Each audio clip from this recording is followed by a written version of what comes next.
Want to hear about the guy who Let's do smoked it. the bong head? Yeah, let's hear the Sphere? story. Okay. Okay.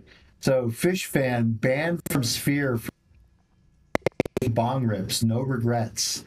So, a Phish fan's bid for Stoner Glory at the April 20th concert has earned him a burn notice, a burn notice that extends to some of the biggest arenas in the country, but he'll be able to claim he was the first and perhaps the last to take a bong rip at the Sphere.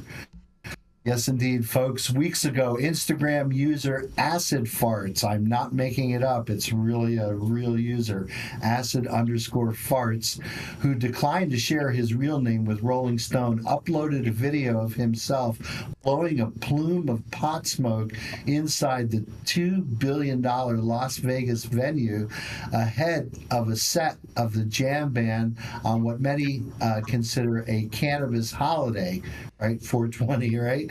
Not that your lyrical typical Phish head limits their consumption to only one day a year.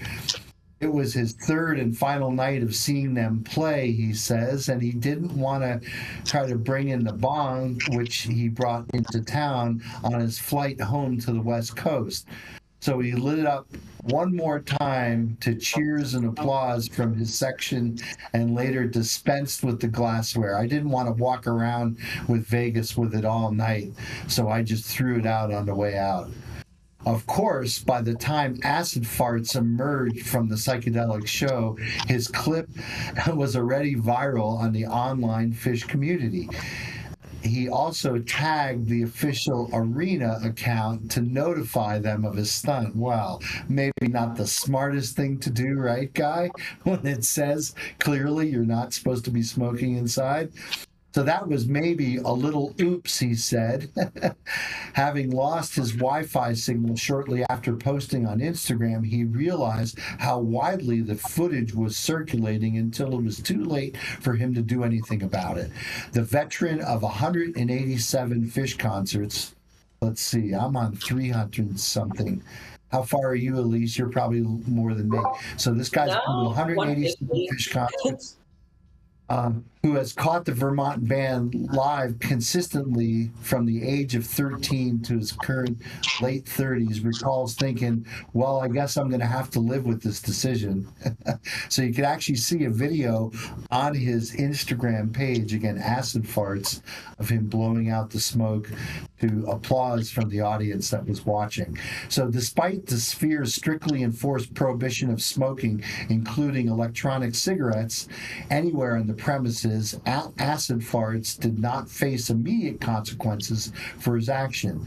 In fact, as he made plans to see Dead & Company at the Sphere on June 6th, right, that was yesterday, to celebrate his friend's 40th birthday, the pair agreed that he seemed to be in the clear. However, at Acid Farts believed it was his purchase of the Dead & Company ticket this weekend that triggered a June 3rd legal notice that was delivered by FedEx to his home as he was preparing to head to the airport. So check it out. This guy's getting ready to go to the airport, to fly to Vegas, to go see Dead & Company after he did this back in April. So this just happened just yesterday. So I opened it up and there was a letter in it saying that you're banned from going to the Sphere. He says, I was like, I'm literally leaving for the Sphere right now.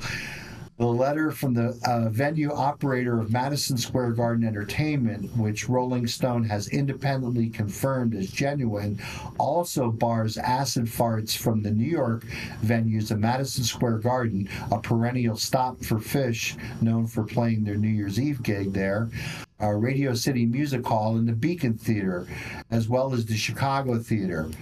Yet, Acid Farts says there's only there are other places to see Phish, and he has no regrets. Well, apart from one, I'll never see the Rockets at Radio City Hall, he jokes. Representatives of the entertainment company directed Rolling Stone to the ban notice and declined for further comment. Still, Acid Farts believe his misadventure raised raises the issue of privacy in live entertainment spaces. Venues, promoters, ticket sellers, and even artists have ramped up data collection efforts in recent years to point to the average concert goer may not always be realized how their behavior is being tracked. Madison Square Garden Entertainment in particular has faced criticism for using facial recognition technology. Yes, that's right, folks. Facial recognition technology, or facial recognition technology, rather, to identify attorneys whose firms are engaged in litigation against the company and having security eject them from the shows, even, yes, including the Rockets at Radio City Hall. Be sure, alerting a venue that you're breaking the rules makes for a different case entirely, though Acid Farts nonetheless likens it to lions going after flies and sees this as a bad business model with other attendees at the Sphere openly posting themselves taking a hit of vape pens and dab rigs. Oh my God, people brought dab rigs inside the Sphere. Crazy. We also got a weird vibe the last time he saw Phish at Madison Square Garden in 2017, after which he decided, I don't think I'm going to go back. I'm on the West Coast. It's an East Coast show. It's like, oh, I can't go to MSG in the winter anymore. I'm okay with that. He's appealing the band, and that's an option. Though, if not, he'll settle for the members of Phish autographing his band letter.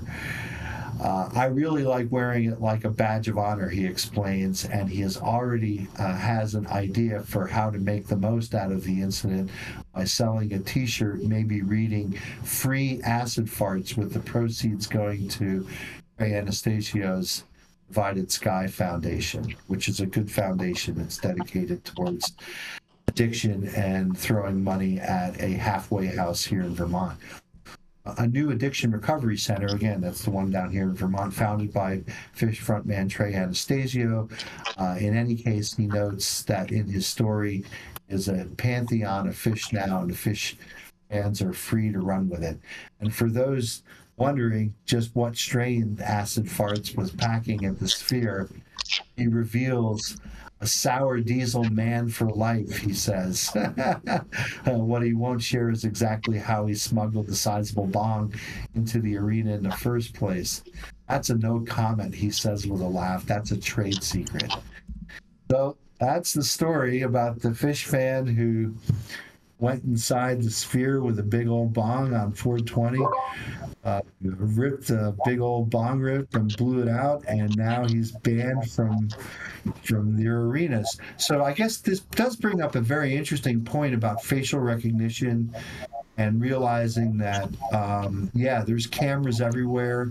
You're constantly being watched when you're out in the public. So if you're doing something in the public, just assume that you're on some security camera somewhere. But using that to keep somebody out of an arena, that's kind of dirty. But we've heard that Madison Square Garden does this, and they'll actually pull people from line, even though they bought a ticket, and say, you've been banned, so you're out. You can't come in. Right? But that's my story today. Happy Friday from the lovely state of Vermont. I'd be interested in what my other correspondents have to say on this lighthearted story. Oh my God, I have to jump in here. Go for it. Yeah, I was following this live, saw it go viral when he did it, and I was, having FOMO as I'm a huge Phish head and wish I was there. I've been known to bring my Puffco into many shows and venues and take many dabs, and I was watching him with his bong and like, I'm going to do that with my rig. And then when I saw he was banned, I was like, whoa, like how brutal. And to never be able to go to MSG or the Sphere or those venues again, and knowing that the facial recognition software is real. I mean, I love his spirit and his attitude, that he's staying positive and the creative thinking around it, like free acid farts and giving back to Trace Foundation, like way to keep a positive outlook. And he's right that you can see Phish in many more amazing places. But This is brutal because, again, like, I love bringing my Puffco into a show. And actually, at one venue here in the Bay Area down by Stanford, I have a great relationship with security. I tell them it's my medical device. That's what it is. I'm bringing it in. A supervisor okayed it. I go there all the time and I bring it in, and it's no issue, you know? And it's kind of a bummer that we can't have these devices at shows, at least in places where consuming cannabis is legal. And in many cases, we're outside. We should be able to vaporize and consume cannabis with our delivery method of choice as much as people can, you know, have a beer or smoke a cigarette. And again, in many cases, it's a medical use. So again, I'll leave it to the others on your opinions. But yeah, this guy's a legend. And also I love Phish and can't wait to go see Deadco with the Spear myself. You know what needs to happen, Elise, right? And I think you'll agree with me, Dr. Mark. But Phish needs to incorporate this guy Acid Farts into their show and just take him on tour with him everywhere and just have him like with a disposable bong that like he'll throw out into the crowd, you know what I mean, at every show. Like the naked dude, right? Yeah. Yeah. They need to, that's what Phish needs to do. And all the Phish fans should be reaching out to Phish and demanding this from them. I think he should file a lawsuit because they should have never let him in. Well, hold on. You know, to that point, Rico, someone's getting fired because whoever let this guy in, whichever security guard let this guy through with a bong in his bag is definitely getting canned. I'm sure he hit it well. Phish fans and hippies are very. Are you saying that he keistered it, Elise? It looks a bit big for that. And Elise, on your point, on your point, Elise, I don't understand why anyone would want to go to MSG because we have MSG right here every day. Hey, but seriously though, I've been banned from a couple of Las Vegas clubs. You tell. And like 3 years later, I got plucked out of line for just the exact same thing. I mean, I remember this happening. Yeah, yeah. This is not uncommon. I remember a bunch of MJ Biz conferences ago, probably still when it was still before it was adult use. And everyone knows Hitman Doug went and like took a dab over at in the MGM casino, or you know what I'm saying, in the mall area, whatever, you know exactly where it was. I don't remember, but nonetheless in the MGM property, and he got a lifetime ban from all MGM properties, and they use facial recognition there. What? Yeah. I mean, I have videos of me hitting my Puffco at the Costco. And all over. This is before all of that. Okay. This is when like you have a rig and a torch, and you know what I'm saying. Yeah, but I do. At least you got pretty privilege. You do what you want. The last time I was in Vegas, high as balls, I was hitting my DMT pen on the casino floor at the Cosmo. It doesn't smell like weed, so I think everybody just assumed it was a non-cannabis, like a nicotine vape. There was a Zin. Yeah, I feel like there's so many of them. Yeah, it's hard for them to police it. But I have had a vape pen, and I have had security say you can't consume that in here.